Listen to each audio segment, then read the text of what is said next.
Alright, next example, we look at to the function f yang complicated sikit. Okay, so let's say given the function f, x square plus 2x plus 6.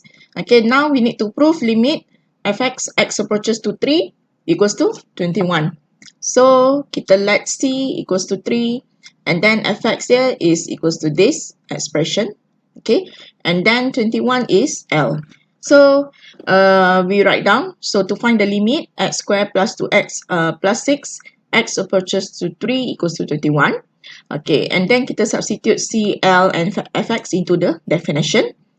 Okay, so this is dia punya ni given definition, and then antecedent dia absolute x minus 3 between 0 and delta, and then fx here, which is x square plus 2x plus 6 minus L, and then less than epsilon.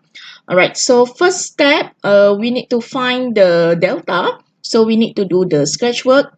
Okay, so to find delta, kita work from consequent. Okay, so work from consequent, and then kita reduce until we get antecedent. So antecedent, one of the factor kena x minus 3. So the other selain daripada x minus 3, kita move to the right. Okay, so from consequent, x square plus 2x plus 6 minus 21. So simplify, so we get x square plus 2x minus 15. Okay, now we try to factorize. So factorize, we get x plus 5 multiply x minus 3.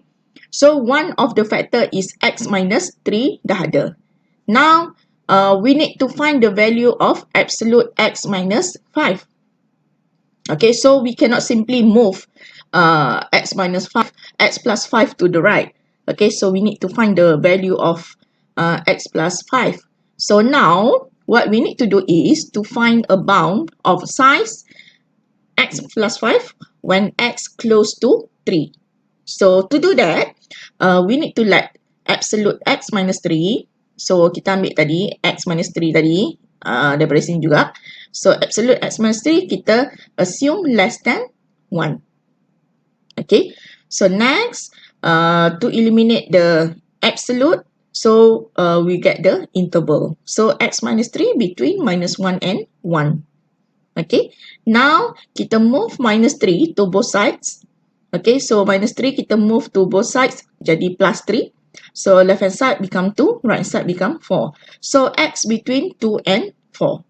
Okay, lepas kita dah dapat interval for x, now we want to find the bound of size x plus 5. So kita add 5 to both sides. So kita dah dapat interval untuk x plus 5 which is 7 and 9. So now, absolute x plus 5 is equals to 9. So kita ambil value of 9 ni, substitute into the yang ni, x plus 5. Okay, so we get 9 multiply x minus 3 less than epsilon. So kita move 9 ni to the right side. So we get epsilon over 9. Dah kita compare dengan definition.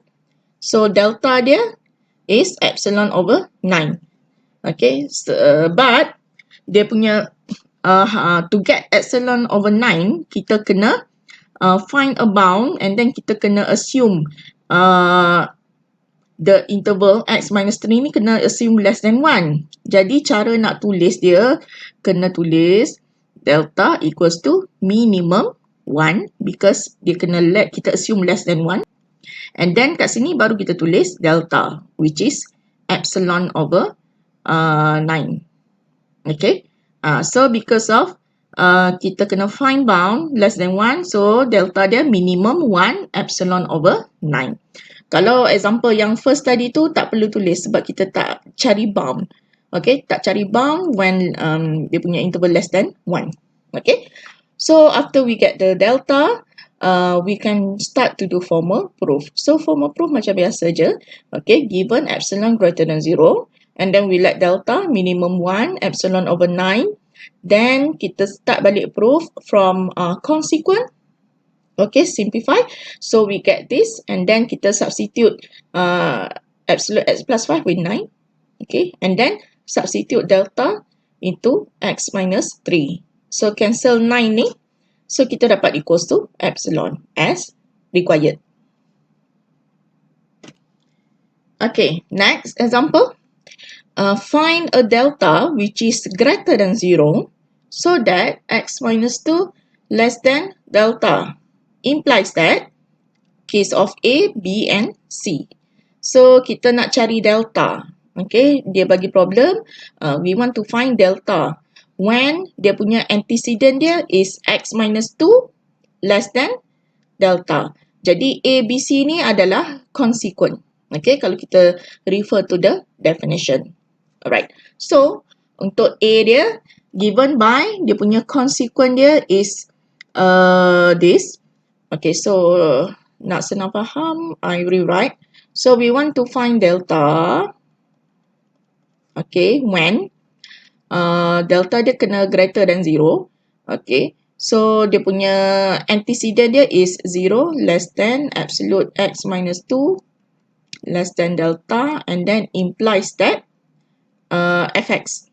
Okay, so untuk A dia x square plus x minus 6 and then less than 1. So epsilon dia adalah 1. Okay, so daripada implication statement ni, we want to find delta. Okay, so to find delta, kita work from consequent. So from x square plus x minus 6 less than 1. So dia assume epsilon dia 1. Okay, so kita factorize. So we get x plus 3 multiply x minus 2. So kita dah reduce one of the factor x minus 2. Okay, now we want to find the bound untuk x plus 3 pula. Okay, so to find that, okay, kita kena assume let x minus 2 less than 1. Okay, so minimum 1 lah, right? Okay, now to eliminate the absolute, so we get minus 1 less than x minus 2 less than 1. Okay, and then move minus 2 to both sides. So we get 1 less than x less than 3. So now to find the bound of x plus 3, so kita plus 3 both sides. So we get 4 less than x plus 3 less than 6. Therefore, kita boleh substitute absolute x plus 3 with 6. So substitute 6. Now kita move 6 to the right hand side. So we get x minus 2 less than 1 over 6. So our delta is 1 over 6. So dalam case ni kita tak perlu nak tulis minimum. Okay, because dia punya delta dia tak ada in terms of epsilon. Alright, so kita just terus je dapat value of delta, which is 1 over 6, which is greater than 0. Okay, so yang ni A. Next, look at question B. Okay, so B dia x square plus x minus 6 less equals to 1 over n.